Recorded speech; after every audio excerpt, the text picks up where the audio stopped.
Dabar kreipiuosi į mažųjų bendrijų narius.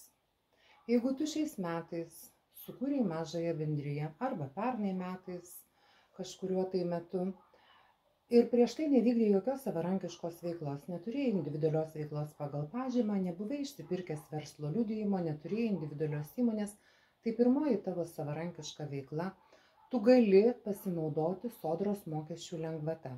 Tai yra 12 mėnesių nuo mažosios bendrijos įregistravimo datos tu gali nemokėti įmokų Sodrai, išsimokėdamas savo pinigus 02 kodu.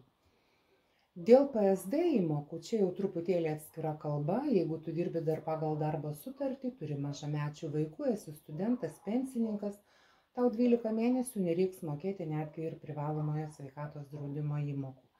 Jeigu nesi draustas valstybės lėšomis ir neturi jokio draudimo, tai yra vienintelė tavo savarankiška veikla, mažoji bendrija ir esi jos narys, privalomojo sveikatos draudimo įmokas 6,98% nuo minimalios algos tau teks susimokėti, kaip ir kiekvienam Lietuvos piliečiui.